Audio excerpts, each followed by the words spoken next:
उठाई महती प्यार के और तुझे मानत मानत मानत मानत उठाई महती प्यार के। Kamlesh recording studio Mohammadpur.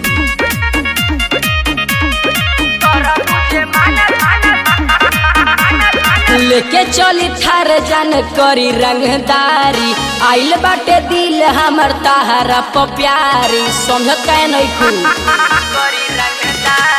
लेके चली थार जान करी रंगदारी आइल बाटे दिल हमर ताहरा प प्यारी पूरा हमर इच्छा करो पीछा करी ले सोमार से किस दे दो प्यार से नथुनी उतार के कर बुझे मानता उठाई हथियार के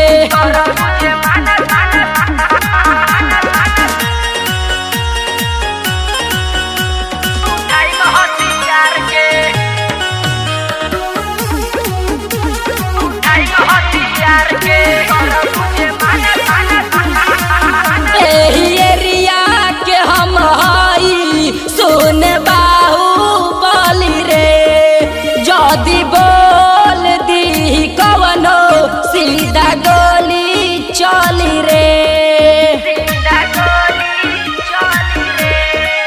ए जाने सुनो हम स्थान से नुजिए नी हो गाजा सिगरेट नहीं पिए नी हो काटा से दुपट्टा हटावो ना तो मंगाई तलवार के किस दे दो प्यार से नथुनी उतार के कर बुझे मानता उठाई हथियार के उठाई हथियार के उठाई हथियार के कर बुझे मानत मानत मानत मानत उठाई हथियार के कर बुझे मानत मानत मानत उठाई हथियार के। अतना मार दे हम गोली दान दुआ हो जाई थाना में केस जाके करबू तो पार शासन न आई तू पूछल न अंगत से जाई के हो रख देला कफर जवाही लाई के हो जिलाया जवार के नईखी कहता बानी संसार के